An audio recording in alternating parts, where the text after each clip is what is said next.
ॐ विष्णुपदाय कृष्णपृष्ठाय भूतले श्रीमते भक्तिवेदान्त स्वामिनिधि नामिने।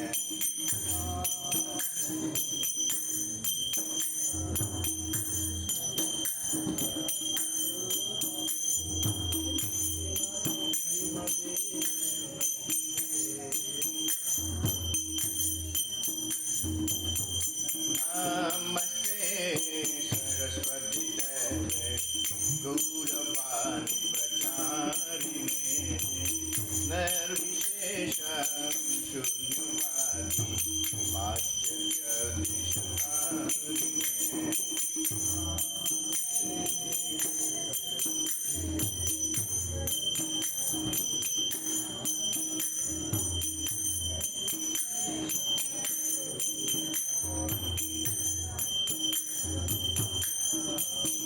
जय श्री कृष्ण चैतन्य प्रभु नित्यानंद श्री अद्वैत गदाधर श्रीवासादि गौर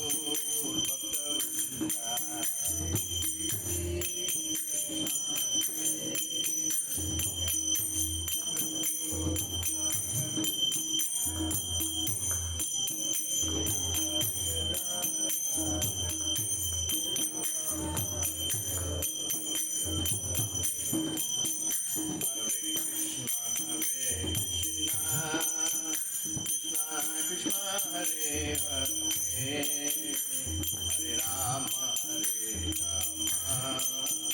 राम राम हरे हरे।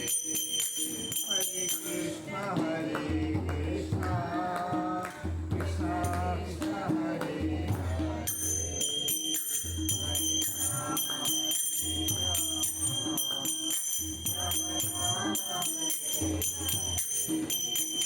हरे कृष्णा कृष्णा कृष्णा हरे हरे हरे राम राम राम हरे हरे। हरे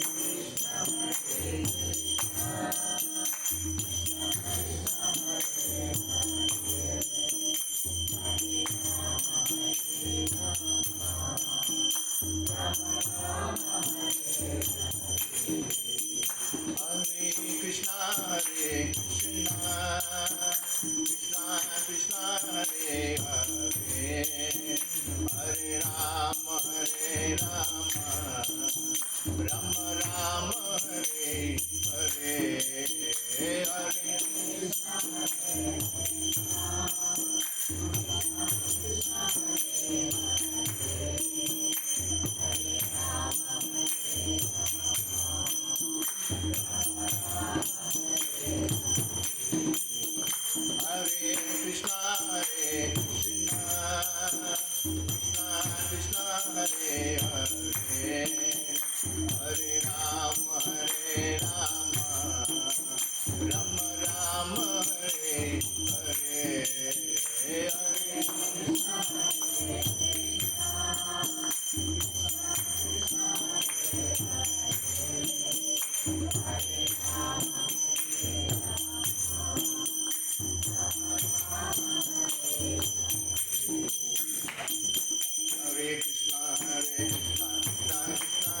Om Namo Bhagavate Vasudevaya. Om Namo Bhagavate Vasudevaya. Om Namo Bhagavate Vasudevaya. Om Namo Bhagavate Vasudevaya. Om Namo Bhagavate Vasudevaya. Om Namo Bhagavate Vasudevaya. Om Tatsat. Bhagavad Gita യഥാരൂപം അധ്യായം 14 ഭൗതിക പ്രകൃതിയുടെ ത്രിഗുണങ്ങൾ ശ്ലോകം 8 14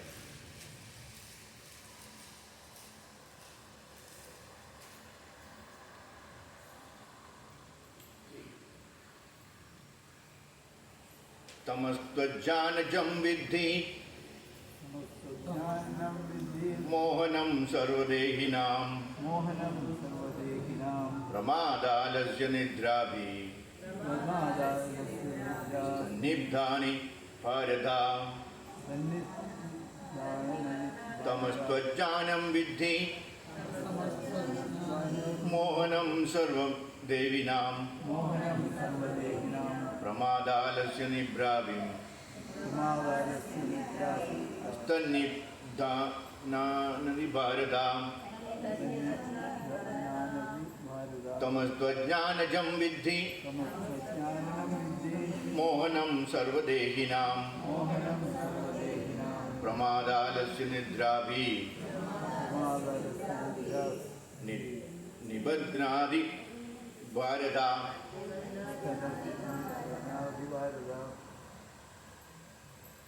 തമസ്ത്വജ്ഞാനം വിദ്ധി തമസ്തജ്ഞാനം വിദ്ധി മോഹനം സർവദേഹിനാം പ്രമാദാലസ്യ നിദ്രാഭി തനന്നിബധ്നാതി ഭാരത തമസ്ത്വജ്ഞാനം വിദ്ധി മോഹനം സർവദേഹിനാം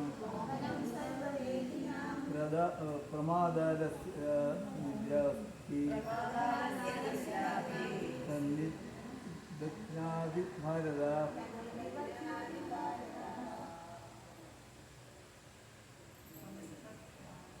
സമസ്തജ്ഞാനം വിധി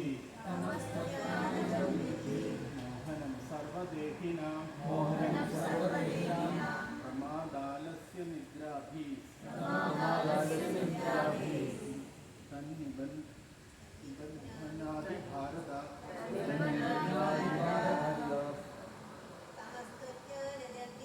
സമസ്തജ്ഞാനം വിധി മോഹനം സർവദേഹിനാം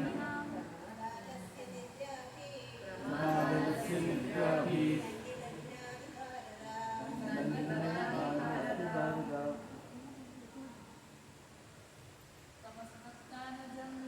സമസ്തജ്ഞാനം വിധി മോഹനം സർവദേഹിനാം പ്രമാദാലസ്യ നിദ്രാഭി സന്നിദഗ്നാദി ഭാരത സമസ്തജ്ഞാനം വിധി മോഹനം സർവദേഹിനാം പ്രമാദാലസ്യ നിദ്രാഭി സന്നിദഗ്നാദി ഭാരത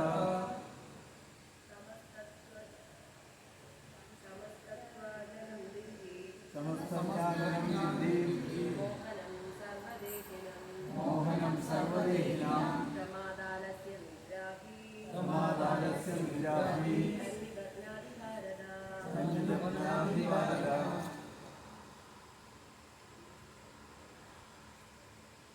ഹരേ കൃഷ്ണ. Word meaning. ഭാരത, ഹേ ഭാരത, ഹേ ഭാരത തമാതു, തമാതു തമസാകട്ടെ, അജ്ഞാനജം, ജ്ഞാനം അജ്ഞാനത്തിൽ നിന്ന് ജനിച്ചതാണെന്ന് അജ്ഞാനത്തിൽ നിന്ന് ജനിച്ചതാണെന്ന് വിധി, വിധി അറിയുക. സർവദേഹിനാം, സർവദേഹിനാം സർവദേഹികൾക്കും സർവദേഹികൾക്കും മോഹനം, മോഹനം മോഹഭ്രാന്തികമായ മോഹപ്രാണികമായ തത്, അത് പ്രമാദാലസ്യ നിദ്രാഭി, പ്രമാദാലസ്യ നിദ്രാഭി പ്രമാദം, നിദ്ര, ആലസ്യം ഇവ കൊണ്ട് പ്രമാദം നിദ്ര ആലസ്യം ഇവ കൊണ്ട് നിബധ്നാദി, നിബധ്നാദി ബന്ധിക്കുന്നു. ബന്ധിക്കുന്നു. ഭാരതപുത്ര, അജ്ഞാനജന്യമായ തമോ ഗുണമാകട്ടെ സർവശരീരങ്ങളെയും വ്യാമോഹിപ്പിക്കുന്നതാണ്. ഈ ഗുണത്തിൻ്റെ ഫലങ്ങളായ പ്രമാദം, അലസത, നിദ്ര എന്നിവ ബദ്ധജീവാത്മാവിനെ കുടുക്കിയിടുന്നു. ഭാവാർത്ഥം ജയശ്രീല പ്രഭുപാദ്, ജയശ്രീല പ്രഭുപാദ് കി ജയ്. ഇവിടെ തു എന്ന പദം പ്രത്യേകം ശ്രദ്ധേയമാണ്. ശരീരസ്ഥനായ ആത്മാവിൻ്റെ ഒരു പ്രത്യേക യോഗ്യതയാണ് ഈ തമോ ഗുണം എന്നതാണ് അതിൻ്റെ അർത്ഥം. സത്വഗുണത്തിന് നേരെ എതിരാണ് ഈ തമോ ഗുണം. സത്വഗുണത്തിലുള്ള ഒരാൾക്ക് ജ്ഞാനസമ്പാദനത്തിലൂടെ വിവേകം നേടാൻ കഴിയും. തമോ ഗുണ സ്വഭാവിക്ക് അസാധ്യമാണത്. തമോ ഗുണം ഉന്മാദത്തെ ഉളവാക്കുന്നു. ഉന്മത്തനായ ഒരാൾ കാര്യാകാര്യ വിവേചനത്തിന് ശക്തനല്ല. അയാൾ പുരോഗതിക്ക് പകരം അധോഗതി പ്രാപിക്കുന്നു. വസ്തു യാഥാത്മ്യ ജ്ഞാനാവരകം വിപര്യ യജ്ഞാനജനകം തമ എന്നാണ് വൈദിക സാഹിത്യം തമോ ഗുണത്തെ നിർവചിച്ചിട്ടുള്ളത്. തമോ ഗുണബാധിതനായവന് ഒന്നിൻ്റെയും യാഥാർത്ഥ്യം സ്പഷ്ടമാവാറില്ല. ഒരു ഉദാഹരണം, തൻ്റെ മുത്തച്ഛൻ മരിച്ചു, അതുകൊണ്ട് താനും മരിക്കുമെന്ന് ഏവർക്കും മനസ്സിലാക്കാവുന്നതേ ഉള്ളൂ. മനുഷ്യൻ നശ്വരനാണ്, അവന് പിറക്കുന്ന മക്കളും മരിച്ചുപോകും. മരണം സുനിശ്ചിതമാണ്. എന്നിട്ടും ആളുകൾ ഉന്മത്തരായതുപോലെ പണം വാരി കൂട്ടുന്നു. രാവും പകലും കഠിന പ്രയത്നം ചെയ്യുന്നു. ശാശ്വതനായ ആത്മാവിനെ ചിന്തിക്കുന്നതേയില്ല. ഉന്മാദം തന്നെയാണ്. ഇങ്ങനെ ഉന്മാദം ബാധിച്ചവർ ആധ്യാത്മിക ജ്ഞാനമാർഗത്തിൽ പുരോഗമിക്കാൻ ഒട്ടും താല്പര്യം കാണിക്കില്ല. ഇത്തരം ആളുകൾ അലസന്മാരാണ്. ആധ്യാത്മിക ജ്ഞാന സമ്പാദനത്തിനായുള്ള സത്സംഗത്തിന് ക്ഷണിച്ചാൽ പോലും അവർ അതിൽ വലിയ താല്പര്യം കാണിക്കാറില്ല. രജോഗുണ സ്വഭാവികളെ പോലെ പരിശ്രമശീലരുമല്ല അവർ. ആവശ്യമുള്ളതിലേറെ ഉറങ്ങുന്നതാണ് തമോ ഗുണബാധിതരുടെ മറ്റൊരു ലക്ഷണം. മനുഷ്യന് ദിവസത്തിൽ 6 മണിക്കൂർ മാത്രമേ ഉറങ്ങേണ്ടതുള്ളൂ. എന്നാൽ തമോ ഗുണത്തിലുള്ള ഒരാൾ 10-12 മണിക്കൂർ ഉറങ്ങുന്നു. അയാൾ സദാ വിഷാദഗ്രസ്തനായും നിദ്രാലുവായും കാണപ്പെടുന്നു. ലഹരി പദാർത്ഥങ്ങൾക്ക് അടിമപ്പെട്ടവനുമായിരിക്കും. തമോ ഗുണബദ്ധനായ ഒരുവൻ്റെ ലക്ഷണങ്ങളാണ് ഇവ. അപ്പോൾ ഇവിടെ കഴിഞ്ഞ കുറച്ച് ശ്ലോകങ്ങളായിട്ട് നമ്മൾ സത്വഗുണത്തിൻ്റെയും രജോ ഗുണത്തിൻ്റെയും തമോ ഗുണത്തിൻ്റെയും സ്വഭാവങ്ങൾ വർണ്ണിച്ചുകൊണ്ടിരിക്കുക. ഓം അജ്ഞാനത്തിമിരന്തസ്യ ജനാഞ്ജനാശലാഖയ ചക്ഷുന്മേലന തസ്മൈ ശ്രീ ഗുരുവേ നമഃ. നമ ഓം വിഷ്ണുപദായ കൃഷ്ണപ്രസ്ഥായ ഭൂതലേ ശ്രീമതി ഭക്തിവേദാന്ത സ്വാമിനിധി നാമനെ. നമസ്തേ സരസ്വതി ദേവി ഗൗരിവാണി പ്രചാരിണി നിർവിശേഷ ശൂന്യവാദി പാശ്ചാത്യ ദേശ താരിണി. जय श्री कृष्ण चैतन्य प्रभु नित्यानंद श्री अद्वैत गदाधर शिवाचार्य गौर भक्त वृंद. हरे कृष्णा कृष्णा कृष्णा हरे हरे हरे राम राम राम हरे. ഇതൊന്നും വായിച്ചാൽ സ്വാഭാവികമായിട്ട് നമ്മുടെ തലയിലോട്ടൊന്നും കയറത്തില്ല. നമുക്കിതൊന്നും മനസ്സിലാവും. പിന്നെ ആകപ്പാടെ ഒരു ആശ്വാസം എന്ന് പറയുന്നത് നമ്മുടെ ഗുരുവര്യന്മാർ നമുക്കുള്ള അനുഗ്രഹം, നമുക്ക് തരുന്ന അനുഗ്രഹം കൊണ്ട് മാത്രമേ നമുക്ക് എന്തെങ്കിലും മനസ്സിലാവുകയുള്ളൂ, അല്ലേ? അതല്ല എങ്കിൽ എന്തോന്ന് തമോ ഗുണം, എന്തോന്ന് രജോ ഗുണം, എന്തോന്ന് സത്വ ഗുണം, അല്ലേ? എല്ലാം ഒരുപോലെ ആയിരിക്കും നമ്മൾ മനസ്സിലാക്കുക. കേൾക്കുന്നില്ലേ? ഹരേ കൃഷ്ണ. അപ്പോൾ ഇവിടെ കഴിഞ്ഞ കുറച്ച് ശ്ലോകങ്ങളായിട്ട് നമ്മൾ സത്വഗുണത്തിൻ്റെയും രജോ ഗുണത്തിൻ്റെയും തമോ ഗുണത്തിൻ്റെയും ഗുണങ്ങൾ അല്ലെങ്കിൽ സ്വഭാവങ്ങൾ നമ്മളിങ്ങനെ വിവരിക്കുമായിരുന്നു. നമ്മൾ സത്വഗുണത്തിന് എന്താണ്? ഹേ പുണ്യാത്മാവെ, മറ്റുള്ളവയെ അപേക്ഷിച്ച് വിശുദ്ധമാകിയാൽ സത്വഗുണം പ്രകാശമാനവും എല്ലാ പാപങ്ങളിൽ നിന്നും മോചിപ്പിക്കുന്നതുമാണ്. ആ ഗുണത്തിൽ സ്ഥിതി ചെയ്യുന്നവർ സുഖത്താലും ജ്ഞാനത്താലും ബദ്ധരാക്കപ്പെടും. രാവിലെ ഒരു 3:30-4 മണിക്കൊക്കെ എണീക്കുന്നവർ ഏത് ഗുണത്തിലായിരിക്കും? സത്വഗുണത്തിലായിരിക്കും, അല്ലേ? സത്വഗുണത്തിലുള്ളവർക്ക് മാത്രമേ രാവിലെ എണീക്കാൻ പറ്റുള്ളൂ എന്നൊരു ആചാര്യൻ ഇങ്ങനെ പറഞ്ഞപ്പോൾ വേറൊരു ഉദാഹരണം പറഞ്ഞു. ഒരു ക്ലാസ്സിൽ ഞാൻ കേട്ടതാണ്. അതായത് ലണ്ടനിൽ നടന്ന സംഭവമാണ്. ലണ്ടനിൽ അറിയാമല്ലോ, ഈ നിശാ ക്ലബ്ബുകളൊക്കെ ഇഷ്ടംപോലെയുള്ള സ്ഥലമാണ്. വേറൊരു പേര് പറയുന്നത് നൈറ്റ് ക്ലബ്ബ്, അല്ലേ? Night club. അവിടെ മദ്യസേവയും ആട്ടവും പാട്ടവും എല്ലാം രാത്രിയാണ് തുടങ്ങുക. അവരൊരു 11-12 മണിയാകുമ്പോഴാണ് തുടങ്ങുക. അത് എവിടെ വരെ ഉണ്ടാവും? രാവിലെ 5-6 മണി വരെ ഉണ്ടാവും, അല്ലേ? അപ്പോൾ ഈ ആചാര്യന്മാർ അന്ന് ഇതിലൊക്കെ വരുന്ന നിയോഫൈറ്റ്സ് ഒക്കെ ആയിരുന്നു. അവർ വളരെ ആത്മാർത്ഥമായിട്ട് വന്നു വരുന്ന ആൾക്കാർ. രാവിലെ 3:30 എണീറ്റ് കുളിച്ചിട്ട് അവർക്കൊരു അരമണിക്കൂർ നടക്കണം. നടന്നു കഴിഞ്ഞാൽ അമ്പലത്തിലെത്തുള്ളൂ.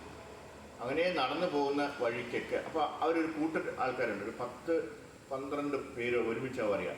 കുളിച്ചിട്ട് ഒരുമിച്ചാണ് ഋഷിക്കൊക്കെ വെച്ച് നല്ല ഫാഷനബിൾ ഡ്രസ്സിലാണ്. എല്ലാവരും സായിപ്പന്മാരാണ്, അവരെല്ലാവരും വരിക. അന്നങ്ങനെ പോകുമ്പോൾ ഈ വഴിക്ക് മുഴുവൻ നൈറ്റ് ക്ലബ്സാണ്, അല്ലേ? അപ്പോൾ അവിടെ നിന്ന് കുറച്ച് ആൾക്കാരിങ്ങനെ ഇറങ്ങി വരുന്നതാണ്, അല്ലേ? ആടി അല്ലേ? അവരും പാട്ടൊക്കെ പാടുന്നുണ്ട്, ആടുന്നുണ്ട്. അപ്പോൾ ഒരാൾ ചോദിച്ചു, അവരും രാവിലെ 5:30 കഴിച്ച് വരുന്നത്, അവരും സത്വഗുണത്തിലാണോ എന്ന് ചോദിച്ചു ആചാര്യനോട്. നേരെ ഓപ്പോസിറ്റാണ്, അല്ലേ? സത്വഗുണത്തിൻ്റെ നേരെ ഓപ്പോസിറ്റാണ് എന്ത്? ആ ആടിപ്പാടി വരുന്ന അവരെല്ലാവരും തമോ ഗുണത്തിലാണെന്ന് ആചാര്യൻ പറഞ്ഞു. അപ്പോൾ 2 തരത്തിലുള്ള ആൾക്കാരെ നമ്മളിപ്പോൾ കണ്ടു. എന്ത് കണ്ടു? സത്വഗുണത്തിലുള്ളവരെയും നേരെ ഓപ്പോസിറ്റ്. ഇന്നത്തെ നമ്മുടെ ശ്ലോകം തമോ ഗുണത്തിന് എന്താണ് വർണ്ണിക്കുന്നതാണ്, അല്ലേ? അവരുടെ സ്വഭാവമാണ് ഇന്നത്തെ ശ്ലോകത്തിൽ പറയും. അപ്പോൾ ഈ എക്സാമ്പിൾ കൊണ്ടുവരെ നമുക്ക് 2 പേരെയും മനസ്സിലായി എന്നാണ്, അല്ലേ? അപ്പോൾ സത്വഗുണവും തമോ ഗുണവും. ഇനി രജോ ഗുണവും കഴിഞ്ഞ ആഴ്ചയിൽ പ്രഭു എടുത്തതാണ് രജോ ഗുണം. അല്ലയോ കുന്തി നന്ദന, അളവറ്റ തൃഷ്ണാധിക്യത്തിൽ നിന്നുള്ളവർ ഉളവാകുന്നതത്രേ രജോ ഗുണം. ദേഹസ്ഥനായ ജീവനെ അത് ജീവിതമായ ഫലോദിഷ്ട കർമ്മങ്ങളിൽ കുടുക്കിയിടുന്നു. അതെ, ഇവിടെ ദേഹസ്ഥന എന്താണ് തൃഷ്ണാധിക്യത്താൽ. തൃഷ്ണ എന്ന് പറഞ്ഞാൽ എന്താ? ആഗ്രഹങ്ങൾ, ആവശ്യങ്ങൾ, അല്ലേ? നമ്മുടെ എന്താണ് താല്പര്യങ്ങൾ. അതിൻ്റെ ആധിക്യത്താൽ കുടുക്കിയിടുന്നതാണ് എന്ത്? തമോ അല്ല എന്താണ്? രജോ ഗുണം എന്ന് പറയുന്നത്. അപ്പോൾ അതാണ് നമ്മൾ കഴിഞ്ഞ ആഴ്ച കണ്ടത്. ഇന്നിപ്പോൾ കാണുന്നത് ഭാരതപുത്ര, അജ്ഞാനജന്യമായ തമോ ഗുണമാകട്ടെ സർവ്വശരീരികളെയും വ്യാമോഹിപ്പിക്കുന്നതാണ്, അല്ലേ? അജ്ഞാനജന്യമായ തമോ ഗുണം. അപ്പോൾ തമോ ഗുണം എന്ന് പറയുന്നത് അജ്ഞാനമാണെന്നർത്ഥം, അല്ലേ? സർവ്വശരീരികളെയും വ്യാമോഹിപ്പിക്കുന്നതാണ്. ഈ ഗുണത്തിൻ്റെ ഫലങ്ങളായ പ്രമാദം, അലസത, നിദ്ര എന്നിവ ബദ്ധാത്മാവിനെ കുടുക്കിയിടുന്നു. അപ്പോൾ എവരുടെയൊക്കെ സ്വഭാവം എന്താണ്? ഇവർക്ക് എപ്പോഴും ഉറക്കമായിരിക്കും, അല്ലേ? 5 മണിക്കൂർ 6 മണിക്കൂറാണ്, അല്ലേ, നമുക്ക് സാധാരണ വേണ്ടത്. 6 മണിക്കൂർ കൂടുതൽ ഉറങ്ങുന്ന ആരെങ്കിലും ഇവിടെ ഉണ്ടോ? അപ്പോൾ നമ്മളെല്ലാവരും തമോ ഗുണത്തിലാണെന്ന് അർത്ഥം അല്ലേ. 6 മണിക്കൂർ കൂടുതൽ ഉറങ്ങിയാൽ ഈ ഡോക്ടർമാരോട് ഇരിപ്പുണ്ട്, അവരോട് ചോദിച്ചാൽ പറഞ്ഞു എത്ര മണിക്കൂർ ഉറങ്ങണം, എത്ര മണിക്കൂർ ഉറങ്ങണം മാന്യമായിട്ട് 8 മണിക്കൂർ അല്ലേ. അത് തമോ ഗുണത്തിലുള്ളവരാ അല്ലേ. 6 മണിക്കൂർ സുഖമായിട്ട് ഉറങ്ങിയാൽ മതി. ചിലർ 5 മണിക്കൂർ എന്ന് പറയുന്നുണ്ട് അല്ലേ. അല്ല, വൈഷ്ണവർക്ക് 5 മണിക്കൂർ മതി. കാരണം അവർക്ക് ഉറങ്ങാൻ സമയമില്ല. കൂടുതൽ ഉറങ്ങിക്കഴിഞ്ഞാൽ നമ്മൾ ഈ കൂടുതൽ 8 മണിക്കൂർ 9 മണിക്കൂറൊക്കെ ഉറങ്ങുമ്പോൾ നമുക്ക് കൂടുതൽ ഉറങ്ങണമെന്ന് തോന്നുന്നു അല്ലേ. അവർക്ക് കട്ടിലിൽ നയിച്ച് വരാൻ തോന്നില്ല അല്ലേ. അവരൊന്ന് വിളിച്ചു പോയി നോക്ക്, നല്ല ചീത്ത പറയില്ല അവർ അല്ലേ. എനിക്ക് വേറെ പണിയൊന്നുമില്ല എന്ന് ചോദിക്കും. ഞാൻ കുറച്ചുകൂടെ ഉറങ്ങട്ടെ എന്ന് പറയും. എന്നിട്ട് ആ പുതപ്പിൻ്റെ അടിയിലോട്ട് വീണ്ടും. അവരൊക്കെ എന്താണ് തമോ ഗുണത്തിൽ അല്ലേ. അവർ വീണ്ടും ഇങ്ങനെ ശ്രമിച്ച് നമ്മൾ ആരെങ്കിലുമൊക്കെ ഇങ്ങനെ തള്ളി ഇടയ്ക്കിടയ്ക്കൊക്കെ ഇങ്ങനെ വിളിച്ച് അവർ വീണ്ടും രജോ ഗുണത്തിലെത്തും അല്ലേ. അപ്പോൾ അവരൊരു 9 മണി എന്നുള്ളത് ഒരു 8 മണിയാകും. അത് കഴിഞ്ഞിട്ട് പിന്നെ അവർ ഇതിലെത്തുള്ളൂ, സത്വഗുണത്തിലേക്ക് എത്തുള്ളൂ. അപ്പോഴത്തേന് അല്ലേ ഏതാണ്ടൊക്കെ റെഡി ആയിക്കട്ടെ അവർ പിന്നെ രാവിലെ മംഗളാരതിക്കൊക്കെ വരാൻ തോന്നും. അപ്പോൾ അതാണ് ഇവിടെ പറയുന്നത്. ഭാരതപുത്ര, അജ്ഞാനജന്യമായ തമോ ഗുണമാകട്ടെ സർവ്വശരീരികളെയും വ്യാമോഹിപ്പിക്കുന്നതാണ്. ഈ ഗുണത്തിൻ്റെ ഫലങ്ങളായ പ്രമാദം എന്ന് പറഞ്ഞാൽ എന്താണ്? വട്ടാണ്. വട്ട് അല്ലേ. വട്ട് നമുക്ക് മലയാളത്തിൽ പറയാം മട്ടെന്ന് പറയാം അല്ലേ. അപ്പോൾ വട്ടായിട്ട് വരും അല്ലേ. വട്ട്. അലസത എന്ന് പറഞ്ഞാൽ എന്താ? ഒന്നിനോടും താല്പര്യമില്ല അല്ലേ. ലേസിനെസ്. നിദ്ര അതവിടെ എഴുതി പറയുന്നുണ്ട്. നിദ്ര, ഉറക്കം. അപ്പോൾ കൂടുതൽ ഉറങ്ങുന്നവരെല്ലാവരും തമോ ഗുണത്തിലാണെന്ന് നമുക്ക് മനസ്സിലാക്കാൻ പറ്റും. എന്നിവ ബദ്ധജീവാത്മാവിനെ കുടുക്കിയിടുന്നു. കണ്ടോ, അല്ലെങ്കിൽ തന്നെ നമ്മൾ ബദ്ധാത്മാക്കളാണ് അല്ലേ. അതിൽ കൂടുതൽ കുടുങ്ങുന്നതാണ് ഈ ഉറക്കം കൂടും. അവിടെ കിടന്നോളാം അല്ലേ. മായാദേവി ഇടയ്ക്ക് വന്നത് രാരോ പാടിക്കൊണ്ടിരിക്കും അല്ലേ. നീ എഴുതിക്കേ വേണ്ട, അവിടെ കിടന്ന് ഉറങ്ങിക്കോളാം. കാര്യം എന്താണ്? നിനക്ക് അതിനുള്ള യോഗ്യത ഇല്ല. യു ആർ നോട്ട് ക്വാളിഫൈഡ് അല്ലേ ടു ഗോ ഫോർ മംഗളാരതി. അതുകൊണ്ട് നീ ഇവിടെ കിടന്ന് ഉറങ്ങിക്കോ മോനെ എന്ന് പറയും അല്ലേ. അപ്പോൾ അതാണ് അവിടെ പറയുന്നത്. അലസത, നിദ്ര എന്നിവ ബദ്ധജീവാത്മാവിനെ കുടുക്കിയിടും. ഇവിടെ തു എന്ന പദം പ്രത്യേകം ശ്രദ്ധേയമാണ്. ശരീരസ്ഥനായ ആത്മാവിൻ്റെ ഒരു പ്രത്യേക യോഗ്യതയാണ് ഈ തമോ ഗുണം.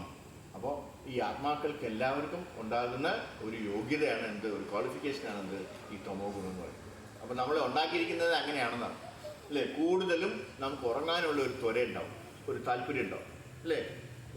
കുട്ടികളൊക്കെ അങ്ങനെയല്ലേ. രാവിലെ സ്കൂളിൽ പോകുമ്പോൾ ഹലോ ഇവിടെയാണോ? രാവിലെ സ്കൂളിൽ പോകുമ്പോൾ എത്ര മണിക്ക് എണീക്കും? അച്ഛൻ എത്ര മണിക്ക് വിളിക്കണം? എത്ര പ്രാവശ്യം വിളിക്കണം? അവൻ അറിയത്തില്ലല്ലോ, ഉറക്കത്തില്ല അല്ലേ. അത് കഴിഞ്ഞ് അമ്മ എത്ര പ്രാവശ്യം വിളിക്കും? അമ്മയ്ക്കേ അറിയാവുള്ളൂ. എപ്പോഴോ അവൻ എണീക്കും ഇല്ലേ മോൻ അല്ലേ. എന്നിട്ട് രാവിലെ 7 മണിക്ക് ഒരു വലിയ ബഹളമുണ്ട്. ഇവിടെ ബസ് ഇപ്പോൾ വരും എന്ന് പറഞ്ഞല്ലേ. എത്ര പ്രാവശ്യം പറഞ്ഞാലാണ് നീ ഒന്ന് എണീക്കുക? അതൊക്കെ മാറ്റിയിട്ട് എല്ലാ ദിവസവും മംഗളാരതിക്ക് പോകണം. തമോ ഗുണത്തിലാക്കാൻ പാടില്ല. അപ്പോൾ ഇവിടെ തു എന്ന പദം പ്രത്യേകം ശ്രദ്ധമാണ്. ശരീരസ്ഥനായ ആത്മാവിൻ്റെ ഒരു പ്രത്യേക യോഗ്യതയാണ് ഈ തമോ ഗുണം എന്നാണ് അതിൻ്റെ അർത്ഥം. സത്വഗുണത്തിന് നേരെ എതിരാണ് ഈ തമോ ഗുണം അല്ലേ. അപ്പോൾ സത്വഗുണത്തിലുള്ളവർക്ക് എപ്പോഴും എണീക്കാം? രാവിലെ 3:30 എണീക്കും. തമോ ഗുണത്തിലുള്ളവർ രാവിലെ 9 മണിക്ക് എണീക്കും അല്ലേ. അപ്പം അത് നേരെ ഓപ്പോസിറ്റാണ്. സത്വഗുണത്തിലുള്ള ഒരാൾക്ക് ജ്ഞാനസമ്പാദനത്തിലൂടെ വിവേകം നേടാൻ കഴിയും. അപ്പോൾ നമുക്ക് വിവേകം വേണമെന്നുണ്ടെങ്കിൽ നമുക്ക് ജ്ഞാനം വേണം അല്ലേ. ആ ജ്ഞാനം എങ്ങനെയാണെങ്കിലേ നമുക്ക് നേടാൻ പറ്റുള്ളൂ? സത്വഗുണത്തിലാണെങ്കിൽ മാത്രമേ നേടാൻ പറ്റുള്ളൂ. ഈ തമോ ഗുണത്തിലിരുന്ന് നമുക്ക് വല്ല മനസ്സിലാവും. അതാണ് ഞാൻ നേരത്തെ പറഞ്ഞത്. നമ്മളെല്ലാവരും ആ തമോ ഗുണത്തിൽ അതിൻ്റെ അടിമയാണ്. അപ്പം അതിൽ നിന്നൊക്കെ നമുക്ക് എന്തെങ്കിലും മനസ്സിലാവണമെന്നുണ്ടെങ്കിൽ നമുക്ക് ആരുടെ അനുഗ്രഹം വേണം? ഗുരുക്കന്മാരുടെ അനുഗ്രഹം വേണം, നമ്മുടെ ആചാര്യന്മാരുടെ അനുഗ്രഹം വേണം. വിവേകം നേടാൻ കഴിയും. തമോ ഗുണ സ്വഭാവിക്ക് അസാധ്യമാണത് അല്ലേ. അവർക്കതൊരിക്കലും മനസ്സിലാവില്ല. നമ്മൾ പലരെയും വിളിക്കുന്നത് അല്ലേ പ്രഭു. പ്രജസേ പ്രഭു പലരെയും വിളിക്കുന്നുണ്ട്. അപ്പോൾ അവരാരും വരാത്തത് എന്തുകൊണ്ടാണ്? അവർ തമോ ഗുണത്തിലാണ് അല്ലേ. അവർക്ക് തമോ ഗുണത്തിൽ നിന്ന് എഴുച്ചു വരാനുള്ള സമയം ആയിട്ടില്ല, അല്ലെങ്കിൽ അവരതിനുവേണ്ടി ശ്രമിക്കുന്നില്ല. അതുകൊണ്ടാണ് അവരോട് വരാത്തത് അല്ലേ. എത്രയോ പേര് പ്രഭു വിളിക്കുന്നുണ്ട്, വാ വരൂ, ഇന്ന് അപ്പം ഉണ്ട് കറിയുണ്ടെന്നൊക്കെ പറഞ്ഞാലും എന്നാലും വരത്തില്ല ആൾക്കാർ അല്ലേ. അസാധ്യമാണ്. തമോ ഗുണം ഉന്മാദത്തെ ഉളവാക്കുന്നു. ഉന്മത്തനായ ഒരാൾ കാര്യകാര്യ വിവേചനത്തിന് ശക്തനല്ല. ഉന്മത്തനായെന്ന് പറഞ്ഞാൽ ഏതാണ്ട് പ്രാന്തിൻ്റെ അവസ്ഥയിലുള്ള ഒരാളിനെയാണ് ഉന്മത്തനെന്ന് പറയുന്നത് അല്ലേ. അദ്ദേഹത്തിൻ്റെ ബുദ്ധി ശരിക്കും വർക്ക് ചെയ്യുന്നില്ല, ഇൻ്റലിജൻസ് വർക്ക് ചെയ്യുന്നില്ല. അതുകൊണ്ടാണ് അദ്ദേഹം ഉന്മത്തനായി മാറുന്നത്. ആ ഉന്മത്തനായിരിക്കുന്ന ഒരാളോട് നമ്മൾ എന്തെങ്കിലും പറഞ്ഞ് അദ്ദേഹത്തിന് മനസ്സിലാക്കാൻ പറ്റുമോ? പറ്റില്ല. അദ്ദേഹം ഇങ്ങനെ എന്താണ് നമ്മളെ ചാടിക്കടിക്കാനായിട്ട് നിൽക്കത്തുള്ളൂ. അതാണ് അവരുടെ സ്വഭാവം. അപ്പോൾ കാര്യകാര്യ വിവേചന ശക്തനല്ല. അയാൾ പുരോഗതിക്ക് പകരം അധോഗതി പ്രാപിക്കുന്നു. അയാൾ വീണ്ടും വീണ്ടും താഴേക്ക് പോകുന്നു എന്നർത്ഥം എന്നാണ് വൈദിക സാഹിത്യം തമോ ഗുണത്തെ നിർവചിച്ചത്. തമോ ഗുണബാധിതനായവന് ഒന്നിൻ്റെയും യാഥാർത്ഥ്യം സ്പഷ്ടമാവാറില്ല. ഇപ്പം ചില ആൾക്കാരൊക്കെ പറയുന്നുണ്ട്, ഞാൻ ഭഗവത്ഗീത ഒരു 12 പ്രാവശ്യം വായിച്ചിട്ടുണ്ട് അല്ലേ. നമ്മളൊക്കെ ആകെ 2 പ്രാവശ്യം വായിച്ചിട്ടുണ്ട്. അവർ 12 പ്രാവശ്യം വായിച്ചിട്ടുണ്ട്. എന്തെങ്കിലും മനസ്സിലായെന്ന് ചോദിച്ചു കഴിഞ്ഞാൽ എല്ലാം മനസ്സിലായെന്ന് പറയും അല്ലേ. എന്തെങ്കിലും ചോദിച്ചാലോ അത്ര തന്നെ അല്ലേ. ഒന്നും മനസ്സിലായിട്ടില്ല. അവർ വെറുതെ പറയുന്നതാണ് അവരൊക്കെ എല്ലാം മനസ്സിലായെന്ന്. അവർക്ക് മനസ്സിലായെന്ന് തോന്നുന്നു. അവർക്ക് എന്തെങ്കിലും മനസ്സിലാവുമോ? അവർ മനസ്സിലാവണമെന്നുണ്ടെങ്കിൽ ആ പ്ലാറ്റ്ഫോമിലേക്ക് അവരെത്തണം എന്നാണ് വൈദിക സാഹിത്യം. തമോ ഗുണബാധിതനായവന് ഒന്നിൻ്റെയും യാഥാർത്ഥ്യം സ്പഷ്ടമാവാറില്ല. ഒരു ഉദാഹരണം, തൻ്റെ മുത്തച്ഛൻ മരിച്ചു അല്ലേ. നമ്മളെല്ലാവർക്കും ഉള്ള ഒരു കുഴപ്പമാണ്, നമ്മൾ ആരെങ്കിലും മരണം അന്വേഷിച്ച് പോയി കഴിഞ്ഞാൽ അവരെല്ലാവരും മരിക്കും നമ്മൾ ഒഴിച്ച് അല്ലേ എന്നാണ് നമ്മൾ വിചാരിക്കുന്നത്. നമ്മൾ എപ്പോഴെങ്കിലും ഇങ്ങനെ നമ്മൾ കിടക്കുമെന്ന് നമ്മൾ ഒരിക്കലും വിചാരിക്കില്ല. നമുക്കല്ലെങ്കിൽ വിളിക്കാൻ അങ്ങനെ വിചാരിക്കാൻ താല്പര്യമില്ല. അതാണ് കാരണം അല്ലേ. കാര്യം എന്താണ്, നമുക്ക് എപ്പോഴും ഇങ്ങനെ സുഖമായിട്ട് ജീവിക്കാനുള്ള ഒരു താല്പര്യമാണ്. അതുകൊണ്ടാണ് നമ്മൾ അക്സെപ്റ്റ് ചെയ്യാത്ത എന്താണ്, നമ്മൾ ഒരു നാൾ മരിക്കും എന്നുള്ളത് നമ്മൾ അക്സെപ്റ്റ് ചെയ്യാത്ത കാര്യം എന്താണ്, നമുക്ക് സുഖിച്ചിട്ട് അല്ലെങ്കിൽ സന്തോഷിച്ചിട്ട് ആനന്ദിച്ചിട്ട് മതിയായിട്ടില്ല. ഇനിയും ലിസ്റ്റിൽ ഒത്തിരിയുണ്ട് കാര്യങ്ങൾ അല്ലേ. അതെല്ലാം കഴിഞ്ഞാലേ നമ്മൾ പോകുന്നുള്ളതെന്നുള്ള ഒരു വിശ്വാസമാണ് നമുക്ക്. അതാണ് നമ്മൾ ഒരിക്കലും മരിക്കില്ല എന്ന് വിചാരിക്കുന്നത്. അതുകൊണ്ട് താനും മരിക്കുമെന്ന് ഏവർക്ക് മനസ്സിലാക്കാവുന്നതേ ഉള്ളൂ. ഉദാഹരണം, തൻ്റെ മുത്തച്ഛൻ മരിച്ചു, അതുകൊണ്ട് താനും മരിക്കുമെന്ന് ഏവർക്കും മനസ്സിലാക്കാവുന്നതേ ഉള്ളൂ. മനുഷ്യൻ നശ്വരനാണ്, അവന് പിറക്കുന്ന മക്കളും മരിച്ചു പോകും അല്ലേ. അപ്പം നമ്മളെല്ലാവരും തന്നെ നശ്വരന്മാരാണ്, അനശ്വരരല്ല. അതുകൊണ്ട് താനും മരിക്കുമെന്ന് ഏവർക്ക് മനസ്സിലാക്കാവുന്നതേ ഉള്ളൂ. മനുഷ്യൻ നശ്വരനാണ്, അവന് പിറക്കുന്ന മക്കളും മരിച്ചു പോകും. മരണം സുനിശ്ചിതമാണ്. എന്നിട്ടും ആളുകൾ ഉന്മത്തരായതുപോലെ പണം വാരിക്കൂട്ടുന്നു, രാവും പകലും കഠിന പ്രയത്നം ചെയ്യുന്നു അല്ലേ. ചില ആൾക്കാരെ കണ്ടിട്ടില്ലേ, കുറച്ച് ഓവർ ടൈം കൂടെ ചെയ്ത് കഴിഞ്ഞാൽ കുറച്ച് കാശും കൂടെ കിട്ടും. ആ കാശും കൂടെ കിട്ടിയിട്ട് വേണം അപ്പുറത്തെ നിലം കൂടെ നമുക്ക് മേടിക്കാമെന്നുള്ള താല്പര്യത്തോടു കൂടിയാണ് എല്ലാവരും വർക്ക് ചെയ്യുന്നത് അല്ലേ. അപ്പോൾ മരണം സുനിശ്ചിതമാണ്. എന്നിട്ടും ആളുകൾ ഉന്മത്തരായതുപോലെ പണം വാരിക്കൂട്ടുന്നു, രാവും പകലും കഠിന പ്രയത്നം ചെയ്യുന്നു. ശാശ്വതനായ ആത്മാവിനെ പറ്റി ചിന്തിക്കുന്നതേയില്ല അല്ലേ. നമ്മൾ ആത്മാവിനെ കുറിച്ചിട്ട് ആത്മാവിന് വേണ്ടി എന്തെങ്കിലും ചെയ്യുന്നുണ്ടോ എന്ന് ചോദിച്ചു കഴിഞ്ഞാൽ ആരും ചെയ്യുന്നില്ല. നമ്മൾ രാവിലെ എണീക്കുന്നു, കുളിക്കുന്നു അല്ലേ, നമ്മുടെ ശരീരം വൃത്തിയാക്കുന്നു, നമ്മൾ പിന്നെ സുഗന്ധദ്രവ്യങ്ങൾ പുരട്ടുന്നു, പൗഡർ ഇടുന്നു, പൊട്ടിടുന്നു, നല്ല ഡ്രസ്സുകൾ ഇടുന്നു, വളരെ സുമുഖനായിട്ടും സുമുഖികളായിട്ടും വെളിയിറങ്ങി നടക്കുന്നു അല്ലേ. പക്ഷെ നമ്മളെ ആത്മാവിന് എന്തെങ്കിലും ചെയ്യുന്നുണ്ടോ എന്ന് ചോദിച്ചു കഴിഞ്ഞാൽ സാധാരണ ആൾക്കാരെ ഒന്നും തന്നെ ചെയ്യുന്നില്ല. ഇതൊന്നും നമ്മൾ ബാധിക്കുന്നതല്ല കേട്ടോ. അതുകൊണ്ട് നമ്മൾ ഇതിനകത്തോട്ട് കയറരുത്. ആ രീതിയിലല്ല നമ്മൾ സംസാരിക്കുന്നത് അല്ലേ. കാര്യം എന്താണ്, നമ്മളെല്ലാവരും ഭഗവാന്റെ സേവ ചെയ്യുന്നവരാണ്. അപ്പോൾ we are above this platforms, so nothing to worry. അപ്പോൾ ഇതൊന്നും നമ്മളെ ബാധിക്കുന്ന കാര്യമാണ്, സാധാരണക്കാരുടെ കാര്യമാണ്, അല്ലെങ്കിൽ കർമ്മികളായിട്ടുള്ള ആൾക്കാരുടെ കാര്യങ്ങളാണ് നമ്മൾ ഇവിടെ പറയുന്നത്. അപ്പോൾ എന്താണ്, ഇങ്ങനെ ഉന്മാദം ബാധിച്ച ഒരു ആധ്യാത്മിക ജ്ഞാനമാർഗത്തിൽ പുരോഗമിക്കാൻ ഒട്ടും താല്പര്യം കാണിക്കില്ല. ഇത്തരം അവരാണ് പറയുന്നത് എന്താണ്, life is very short, we need to enjoy it ഇല്ലേ എന്നൊക്കെ പറയുന്നത് ആരാണ്, ഈ ഉന്മത്തരായവരാണ്, അല്ലെങ്കിൽ ഈ തരത്തിലുള്ള ഗുണത്തിലുള്ളവരാണെന്ന് അർത്ഥം. ഏത് ഗുണത്തിൽ? തമോ ഗുണത്തിലുള്ളവരാണ് അല്ലേ. അവർ പറയും കുറച്ചുകൂടെ നമുക്ക് ആനന്ദിക്കാനുണ്ട്, ഇപ്പോഴേ തുടങ്ങണം. ഈ കുട്ടികളൊക്കെ മാലയെടുത്ത് ജപിക്കുമ്പോൾ അവർ തന്നെ നമ്മളെ കുറ്റപ്പെടുത്തും അല്ലേ. ഇത്രയും കൊച്ചു പ്രായത്തിൽ അവർക്ക് ഇതൊക്കെ കൊടുക്കുന്നു, നിനക്ക് എന്താ വട്ടുണ്ടോ എന്നൊക്കെയാണ് അവർ നമ്മളോട് ചോദിക്കുക അല്ലേ. ഇതിൻ്റെ പ്രാധാന്യം അറിഞ്ഞിടത്തോണ്ടാണ് അവർ ചോദിക്കുന്നത്. അവരനുഭവിക്കുന്ന ആനന്ദവും നമ്മൾ അനുഭവിക്കുന്ന ആനന്ദവും അവർക്ക് ഒരിക്കലും മനസ്സിലാവുമോ? ഇല്ല ഇല്ലേ. അവരത് അക്സെപ്റ്റ് ചെയ്യാനായിട്ട് അവർക്ക് യാതൊരു താല്പര്യമില്ല. നമ്മളെന്തെങ്കിലും പറഞ്ഞു കഴിഞ്ഞാൽ തന്നെ നമുക്ക് വട്ടാണെന്നേ അവർ പറയും അല്ലേ. പുരോഗമിക്കാൻ ഒട്ടും താല്പര്യം കാണിക്കില്ല. അതായത് നമ്മുടെ പ്രധാനമന്ത്രി ഈ അടുത്ത കാലത്ത് ഏതോ ഒരു ഭ്രാന്താശുപത്രി പോയി. ഭ്രാന്താശുപത്രി ചെന്നപ്പോൾ അദ്ദേഹം പറഞ്ഞു, I am the prime minister of this country. അപ്പോൾ അദ്ദേഹം, ഞാനും ഇങ്ങനെയൊക്കെ തന്നെ പറഞ്ഞിട്ടുണ്ട്, ഞാൻ കുറച്ച് മുമ്പ് ഞാനും പ്രധാനമന്ത്രിയാണെന്നാണ് പറഞ്ഞത്. ഇപ്പം ഇയാൾ അതിലുള്ള ആളല്ലേ എന്ന് ചോദിച്ചു അല്ലേ. ശരിക്കുള്ള പ്രധാനമന്ത്രിയാണ് അവിടെ പോയത്. പക്ഷേ ഈ ഒരു വട്ടൻ എന്താ തോന്നുന്നു, മറ്റുള്ളവരെല്ലാവരും വട്ടാണെന്ന് തോന്നുന്നു. അതാണ് ഇവിടെ പറയുന്നത്. ഇങ്ങനെ ഉന്മാദം ബാധിച്ചവർ ആധ്യാത്മിക ജ്ഞാനമാർഗത്തിൽ പുരോഗമിക്കാൻ ഒട്ടും താല്പര്യം കാണിക്കില്ല. ഇത്തരം ആളുകൾ അലസന്മാരാണ്. ആധ്യാത്മിക ജ്ഞാന സമ്പാദനത്തിനായുള്ള സത്സംഗത്തിന് ക്ഷണിച്ചാൽ പോലും അവർ അതിൽ വലിയ താല്പര്യം കാണിക്കില്ല, അല്ലേ? അതാണ് നമ്മുടെ വൈശാഖ പ്രഭു അനുഭവിക്കുന്നത്, അല്ലേ? എത്ര വിളിച്ചാലും ആൾക്കാരും വരത്തില്ല, എന്തെങ്കിലുമൊക്കെ എക്സ്ക്യൂസ് പറയും, അല്ലേ? എന്തൊക്കെ എക്സ്ക്യൂസാണ് പ്രഭു പറയാം? ഇന്ന് നല്ല മഴക്കോളാണ്, ഇന്നിപ്പോൾ മഴ പെയ്യും, അതുപോലെ തന്നെ അവിടെ വന്നാൽ ചിലപ്പോൾ നിങ്ങളുടെ ലിഫ്റ്റ് വർക്ക് ചെയ്യില്ല, അല്ലേ? അവിടെ വന്നാൽ കാർ ഇടാൻ സ്ഥലമില്ല, സ്കൂട്ടർ വയ്ക്കാൻ സ്ഥലമില്ല, പിന്നെ എന്താ പറയും? പിന്നെ അവിടെ ഒരു സ്നാക്സ് മാത്രമേ തരത്തുള്ളൂ, പിന്നെ അതുകൊണ്ട് നമ്മളിന്ന് വരുന്നത്, അല്ലേ? പിന്നെ എനിക്കിവിടെ എല്ലാവർക്കും വച്ചു കൊടുക്കണ്ടേ, ഇവിടെ ഞാൻ പിന്നെ ഫാമിലിക്ക് ഭർത്താവിനും മക്കൾക്കും എല്ലാം വയ്ക്കണ്ടേ, അതിനൊക്കെ എപ്പോഴും സമയം, അല്ലേ? ഇങ്ങനെയൊക്കെ ഉള്ള ഓരോ എക്സ്ക്യൂസ്. വേറെ എന്താ എക്സ്ക്യൂസ്? വേറെ എന്തോ അത്യാവശ്യമാണ്, പാദയാത്ര, വേറെ എന്തോ അത്യാവശ്യത്തിന് പോകാനുണ്ട്, അല്ലേ? എന്തൊക്കെ എക്സ്ക്യൂസ്, നമ്മൾ അന്തം വിട്ടു. ഇത്രയൊക്കെ എക്സ്ക്യൂസ് ഉണ്ടോ ആൾക്കാരുടെ ഇടയിൽ, അല്ലേ? ആധ്യാത്മിക ജ്ഞാന സമ്പാദനത്തിനായുള്ള സത്സംഗത്തിന് ക്ഷണിച്ചാൽ പോലും അവർ അതിൽ വലിയ താല്പര്യം കാണിക്കാറില്ല. രജോ ഗുണ സ്വഭാവികളെ പോലെ പരിശ്രമശീലരുമല്ല അവർ, അല്ലേ? ഈ രജോ ഗുണത്തിലുള്ളവർക്ക് ആനന്ദിക്കാനുള്ള താല്പര്യമുണ്ട്. അവർ പക്ഷേ കുറച്ചൊക്കെ എൻഡവേഴ്സ് അവരുടെ കയ്യിൽ നിന്ന് വരും, അല്ലെങ്കിൽ അവർ ശ്രമിക്കും, അവരെന്തൊക്കെയോ ശ്രമിക്കുന്നുണ്ട്, അവർ പരിശ്രമിക്കുന്നുണ്ട്. ഈ തമോ ഗുണത്തിലുള്ളവർ അതും ചെയ്യത്തില്ല. മിണ്ടാതെ കിടന്നിട്ട് എനിക്ക് എല്ലാ സുഖം വേണമെന്ന് പറയുന്നവരാണ്. ഭയങ്കര അലസരാണ്, അവർക്ക് ഒന്നും ചെയ്യാൻ നിവർത്തില്ല, താല്പര്യം, അല്ലേ? ഭഗവാനെ കാണണമെന്നൊക്കെ താല്പര്യം ഉണ്ടെങ്കിലും വരട്ടെ, വന്ന് എൻ്റെ ഫ്രണ്ടിൽ വരട്ടെ എന്ന് പറഞ്ഞു. ജപിക്കാൻ പറഞ്ഞാൽ അതൊക്കില്ലെന്ന്, അല്ലേ?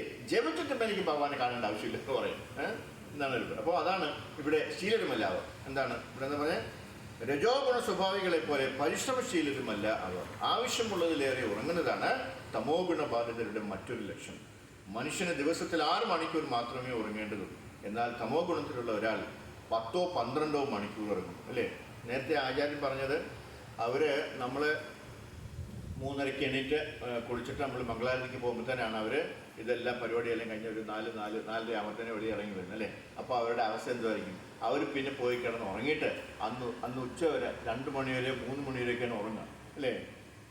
എന്ത് ജീവിതമാണ്. പിന്നെ അടുത്ത നൈറ്റിൽ പോകണ്ടേ, അടുത്ത പരിപാടിക്ക് ഉടനെ പോകണ്ടേ? അതിനുവേണ്ടിയാണ് അവർ 3 മണി വരെ ഉറങ്ങുന്നത്. കാര്യം ഒരു ശരീരത്തിന് താങ്ങാൻ പറ്റുന്നതിൽ അവർക്ക് താങ്ങാൻ പറ്റുള്ളൂ, അല്ലേ? അതിൽ കൂടുതലാകുമ്പോഴത്തേന് ആ ശരീരം താങ്ങില്ല, അതുകൊണ്ടാണ് അവർക്ക് റെസ്റ്റ് വേണ്ടി വരുന്നത്. അവരാണ് എന്താണ് തമോ ഗുണത്തിലുള്ളത്. മനുഷ്യന് ദിവസത്തിന് 6 മണിക്കൂർ മാത്രമേ ഉറങ്ങേണ്ടതുള്ളൂ. എന്നാൽ തമോ ഗുണത്തിലുള്ള ഒരാൾ 10 12 മണിക്കൂർ ഉറങ്ങുന്നു. അയാൾ സദാ വിഷാദഗ്രസ്തനായും നിദ്രാരുവായും കാണപ്പെടും, അല്ലേ? അവരെ മോന്തയാണ് ഇങ്ങനെ ഇരിക്കുന്നത്, അവർക്ക് ചിരിക്കാനേ പറ്റൂല. കാര്യം എന്താണ്?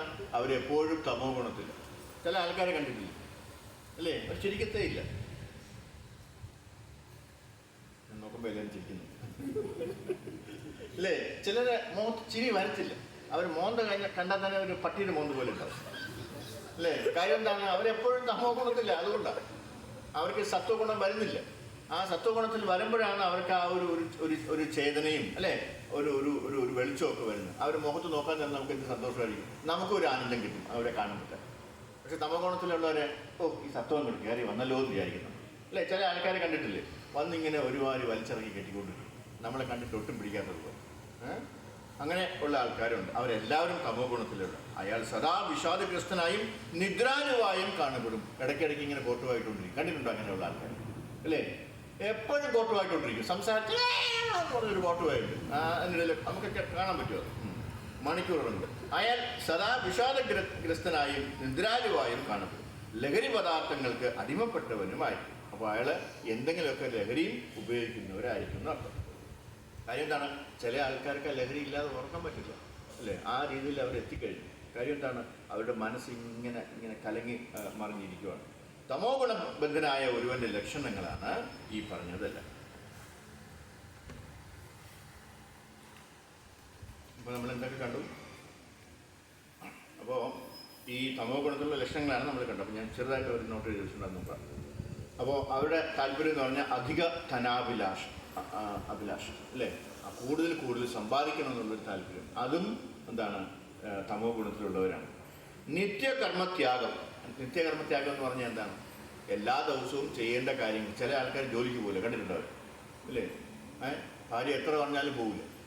ഈ എന്താണ്, ഫോർ എക്സാമ്പിൾ കൂലിപ്പണിക്ക് പോകുന്ന ഒരാളാണെങ്കിൽ അയാൾ എല്ലാ ദിവസവും പോയാലേ അങ്ങയുടെ വീട്ടിൽ പട്ടിണി ഇല്ലാതിരിക്കുള്ളൂ, അല്ലേ? ചില ദിവസങ്ങളിൽ ഇങ്ങനെയുള്ള ഒരാൾ, അല്ലേ, രാത്രി കുടിച്ച് മൊത്തനായിട്ട് വന്നിട്ട് രാവിലെ അയച്ച് പണിക്ക് പോകും. ഭാര്യ വിളിയോ വിളിക്കും അല്ലേ, ഒന്ന് പോകാൻ മനുഷ്യ അയച്ചു പോയി എന്തെങ്കിലും ഉണ്ടാക്കി കൊണ്ടുപോവാ കൊണ്ടുപോകാമെങ്കിൽ നമുക്ക് എന്തെങ്കിലും കഴിക്കാൻ പറ്റുള്ളൂ എന്ന് പറഞ്ഞാൽ അവർ പോകുന്നില്ല. അതാണ് നിത്യകർമ്മത്യാഗികൾ. ക്രൂരത, അവർ ഭയങ്കര ക്രൂരരായിരിക്കും. പിന്നെ നാസ്തികരായിരിക്കും. പിന്നെ അവർക്ക് വേറൊരു ഒരു പ്ലസ് പോയിന്റ്, ഒരു അഡീഷണൽ ക്വാളിഫിക്കേഷൻ എന്ന് പറയുന്നത് യാചനാശീലമാണ്. യാചനാശീലം എന്ന് പറഞ്ഞാൽ സ്വന്തമായിട്ട് അധ്വാനിക്കില്ല അല്ലേ, യാചിച്ച് മറ്റുള്ളവരിൽ നിന്ന് കാശ് കൊടുത്ത് അവർ ജീവിക്കും. അങ്ങനെ ചില ആൾക്കാരെ കണ്ടിട്ടുണ്ടോ, മറ്റുള്ളവർ പൈസ കൊണ്ട് മാത്രം ജീവിക്കുന്ന ആൾക്കാർ അല്ലേ. അവരതിന് സുഖം കണ്ടുപിടിച്ചു പോയി.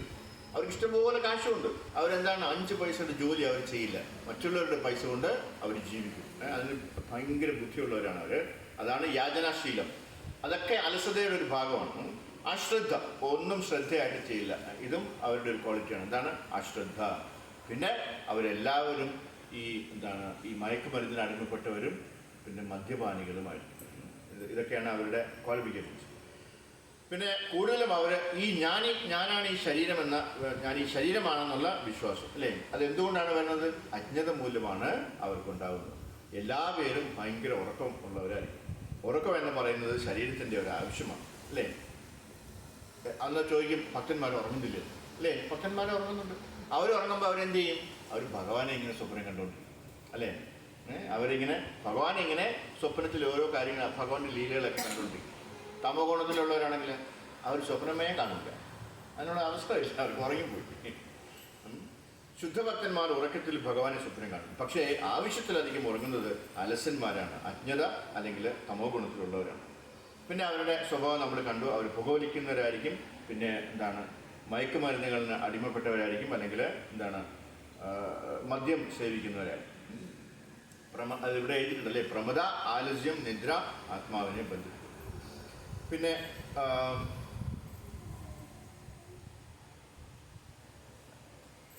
സത്വഗുണത്തിന് നേരെ വിപരീതമാണ്. നമ്മൾ സത്വഗുണത്തിൽ കണ്ട ഒരു ക്വാളിറ്റി എന്ന് പറഞ്ഞാൽ പ്രകാശമാണ് അല്ലേ.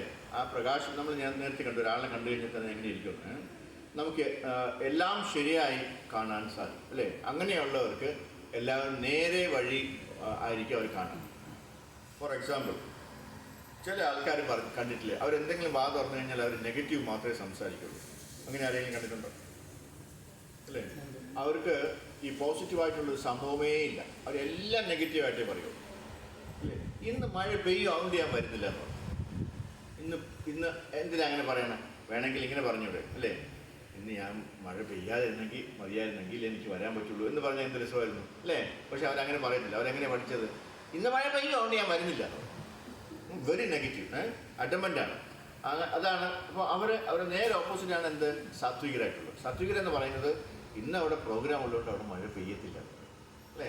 എന്ത് പോസിറ്റീവായിട്ട് നോക്കുക അവിടെ. പിന്നെ അജ്ഞാനം, ഇരുട്ട് അല്ലേ. അജ്ഞാനം എന്ന് പറഞ്ഞാൽ ഇരുട്ടാണ്, അതാണ് അറിവില്ലായ്മ.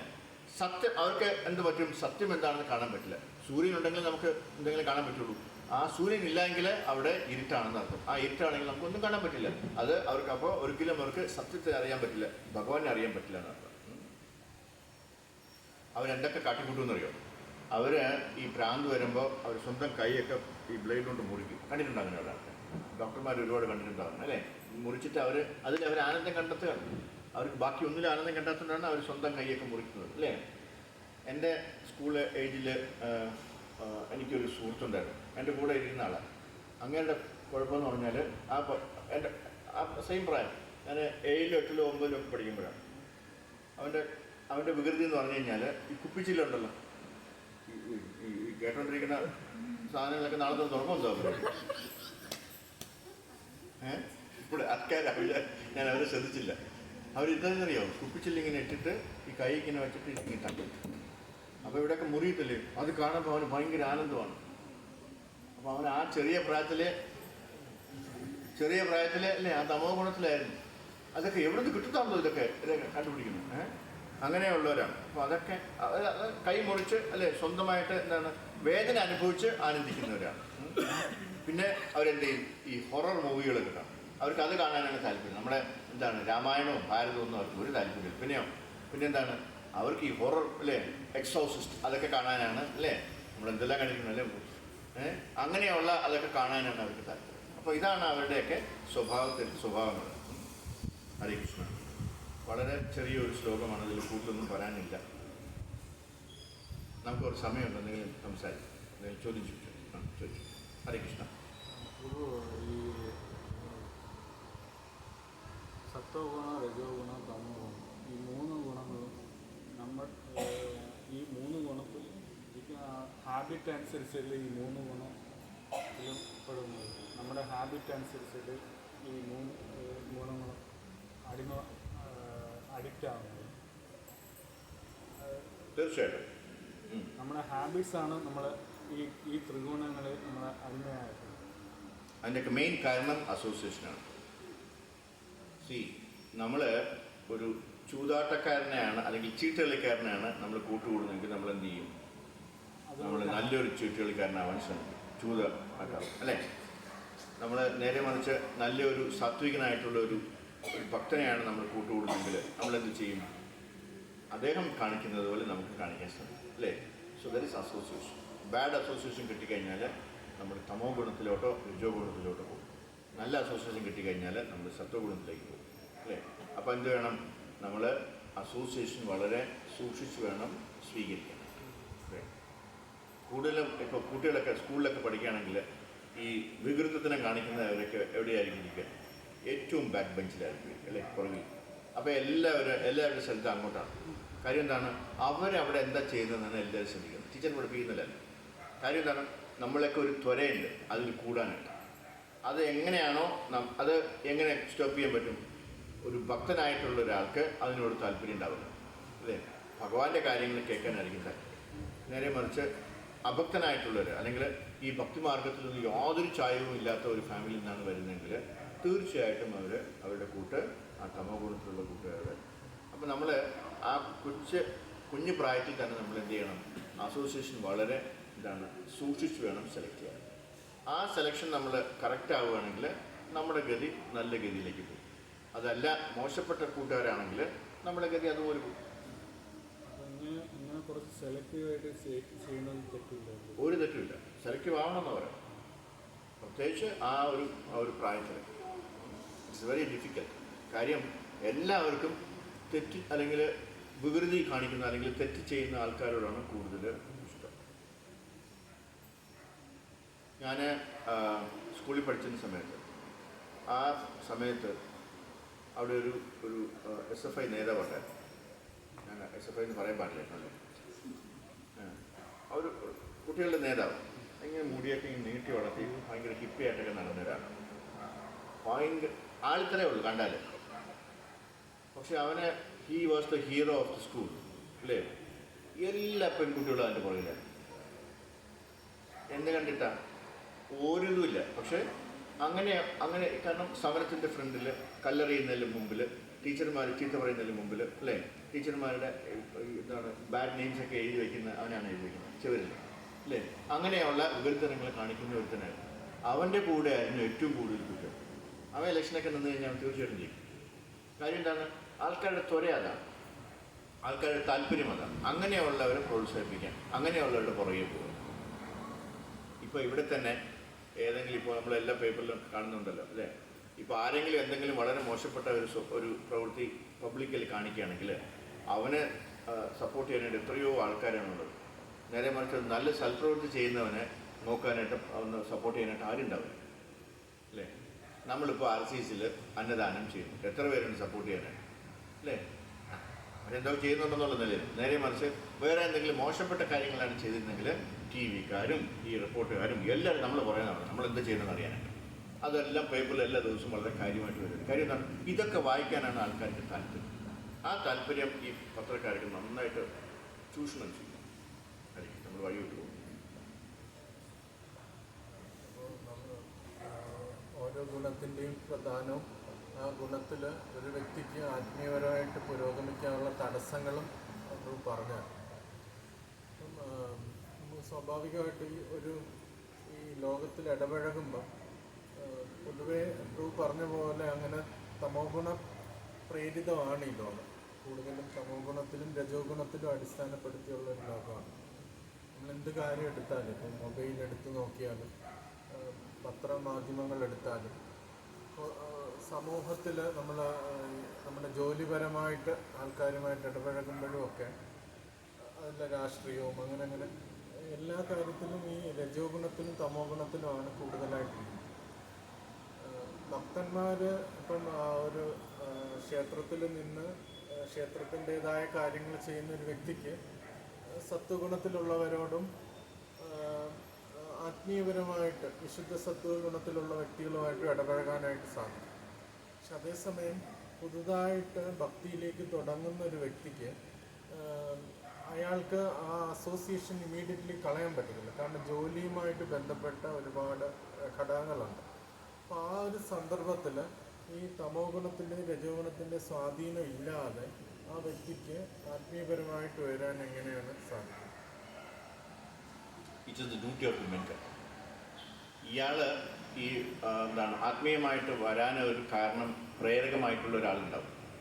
അയാളുടെ എന്താണ് എങ്ങനെയാണോ അദ്ദേഹത്തിനെ മോൾഡ് ചെയ്ത് കൊണ്ടുവരുന്നത് അതുപോലെയായിരിക്കും, അത്രയും എളുപ്പമായിരിക്കും അദ്ദേഹത്തിന് ഇതിലേക്ക് വരാനായിട്ട്. ഇപ്പോൾ ഫോർ എക്സാമ്പിൾ അനന്തപത്മനാഭൻ എന്ന് പറഞ്ഞിട്ടൊരു ഗ്രൂപ്പുണ്ട് അല്ലേ, അവർ രാവിലെ 3:30 ഓൺ ചെയ്യും. ഓൺ ചെയ്ത് കഴിഞ്ഞാൽ 10-40 പേര് അതിൽ കയറുന്നുണ്ട്. അവരെന്താ ചെയ്യുക? അവർ ഒരുമിച്ചിരുന്നിട്ട് അൺമ്യൂട്ട് ചെയ്തിട്ട് അവർ ഹരിനാമം പറയാം, ഹരികൃഷ്ണമാവം എന്ന് പറയുന്നു. അതിൽ കൂടാനായിട്ട് എല്ലാവരും ശ്രമിക്കുന്നു. രാവിലെ തന്നെ അവർ എത്രയോ റൗണ്ട് തീർക്കുന്നുണ്ട്. ഒരു അസോസിയേഷനായില്ലേ. അത് കഴിഞ്ഞിട്ട് ഭഗവാന്റെ കഥകൾ ഓരോരുത്തരായിട്ട് പറയുന്നുണ്ട്. ഭഗവത്ഗീത ക്ലാസ്സുകളുണ്ട്, ഭാഗവതം ക്ലാസ്സുകളുണ്ട്. 7 മണി വരെ അവർ കണ്ടിന്യൂസ് ആയിട്ട് അവർ ചെയ്യുന്നു. 7 മണി കഴിഞ്ഞിട്ടല്ലേ അവർക്ക് ബാക്കി ജോലി ചെയ്യാനുള്ളൂ. അതിനൊക്കെയുള്ള അപ്പോൾ ഈ മെൻ്റർ എന്ത് ചെയ്യണം? ഇങ്ങനെയുള്ള ഗ്രൂപ്പുകളിലൊക്കെ അദ്ദേഹത്തിന് എന്താണ് ജോയിൻ ചെയ്യിക്കുക. എന്നിട്ട് അതിന് വേണ്ട പ്രോത്സാഹനം കൊടുക്കണം. സത്സംഗത്തിലേക്ക് വരാനുള്ള ശ്രമം ചെയ്യണം. തീർച്ചയായിട്ടും നമ്മൾ എവിടെയൊക്കെ ക്ലാസ്സൊക്കെ നടക്കുന്നുണ്ടോ അതിൻ്റെ ആ വീട്ടിൻ്റെ അദ്ദേഹം താമസിക്കുന്നതിൻ്റെ തൊട്ടടുത്ത് ആരെങ്കിലുമൊക്കെ ഉണ്ടാവും ഇങ്ങനെ ചെറിയ ചെറിയ സത്സംഗങ്ങൾ. അതിലേക്കൊക്കെ മാറ്റി കഴിഞ്ഞ് കഴിഞ്ഞാൽ തീർച്ചയായിട്ടും അയാളുടെ എന്താണ് താല്പര്യവും അതനുസരിച്ച് കൾട്ടിവേറ്റ് ചെയ്യാൻ പറ്റും. അതിനുള്ളൊരു അവസരം ഉണ്ടാക്കി കൊടുക്കുക എന്നുള്ളതാണ് നമ്മൾ അതൊരു തീർച്ചയായിട്ടും ആ മെൻ്ററുടെ റെസ്പോൺസിബിലിറ്റിയാണ് അല്ലേ. ആരാണോ അദ്ദേഹത്തിന് ഇതിലേക്ക് കൊണ്ടുവന്നത് അദ്ദേഹത്തിൻ്റെ അല്ലെങ്കിൽ എന്താ പറയാൻ നമ്മൾ എന്ത് ഗുരുവാണ് എന്ത് ഗുരു എന്ന് പറയാം? ശിക്ഷാഗുരു അല്ല, ആ അത് തന്നെ എന്തുവാ വർത്തമാന പ്രദക്ഷിണം അത് തന്നെ. അതെ, അദ്ദേഹത്തിൻ്റെ ജോലിയാണ് അദ്ദേഹത്തിനെ കൊണ്ടുവരാൻ. അപ്പോൾ നമ്മൾ ആരെങ്കിലും ഇൻട്രൊഡ്യൂസ് കഴിഞ്ഞാൽ തീർച്ചയായിട്ടും we should be after dum അല്ലേ. അവരെങ്ങോട്ടൊക്കെ പോകണമെന്ന് നമ്മൾ കറക്റ്റായിട്ട് വാച്ച് ചെയ്യണം. എന്നിട്ട് എവിടെയെല്ലാം തലതിരിഞ്ഞ് അല്ലെങ്കിൽ വഴിതെറ്റി പോകാൻ സാധ്യതയുണ്ടോ അവിടെ നിന്നൊക്കെ വിളിച്ചു കൊണ്ടുവന്നിട്ട് അതിനുള്ള സാധ്യതയിൽ പറഞ്ഞു കൊടുക്കും. വെറുതെ പറഞ്ഞാൽ പോരെ, അത് കാണിച്ചു കൊടുക്കണം അല്ലേ. തീർച്ചയായിട്ടും അവർ അന്വേഷിച്ച് കഴിഞ്ഞാൽ തീർച്ചയായിട്ടും അതിൻ്റെ അടുത്തൊക്കെ എന്തെങ്കിലുമൊക്കെ അസോസിയേഷൻസ് ഉണ്ടാവും. അല്ലെങ്കിൽ അറ്റ്ലീസ്റ്റ് 2-3 പേര് ദിവസവും അദ്ദേഹത്തിനെ വിളിച്ചാൽ മാത്രം മതി അദ്ദേഹത്തിന് ഇങ്ങോട്ട് വരാൻ പറ്റും. ആ ഒരു താല്പര്യം നമ്മൾ കാണിക്കുകയാണെങ്കിൽ തീർച്ചയായിട്ടും അദ്ദേഹത്തിന്. സോ മെയിൻലി അസോസിയേഷൻ ഈ പറഞ്ഞ ഉത്തരം തന്നെയാണ് അവിടെ അല്ലേ. ആ അസോസിയേഷൻ ഉണ്ടെങ്കിൽ അദ്ദേഹത്തിന് he will be getting the right path. അതല്ല എങ്കിൽ അദ്ദേഹം മറ്റേ പ്രഭു പറഞ്ഞതുപോലെ നമ്മൾ സാമൂഹ്യ ജീവികളാണ്, നമുക്ക് ഇവരെ ആരും ഒഴിവാക്കാൻ പറ്റില്ല അല്ലേ. നമ്മളൊരു ഓഫീസിൽ ചെന്ന് കഴിഞ്ഞാൽ ആദ്യം മുതലേ ഷേക്ക് ഹാൻഡ് കൊടുക്കണം അല്ലേ. ഈ ഷേക്ക് ഹാൻഡേ ചെയ്യാൻ പാടില്ലെന്ന് പറയാം. കാര്യം എന്താണ്? അവൻ്റെ കർമ്മം മുഴുവൻ നമ്മളെ വഴി കൂടെ കയറി വരും. ആ വലിയ കാര്യമുണ്ട് ഗുഡ് മോർണിംഗ് പറഞ്ഞിട്ട് അത് പറയാതെ വേണ്ടായിരുന്നുള്ളൂ.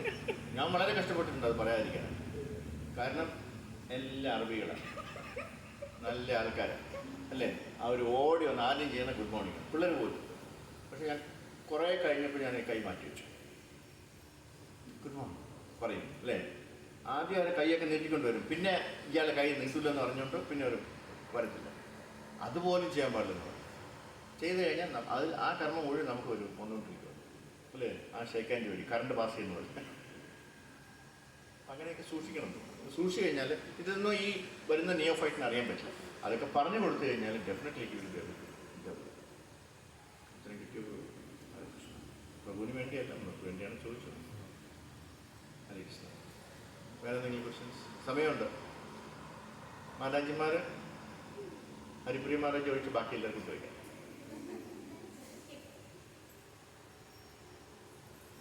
മറിച്ച് ചോദിച്ചാലും മറ്റുള്ളവർക്ക് വേണ്ടിയായിരിക്കും ചോദിക്കുക. ചോദിച്ചോളൂ.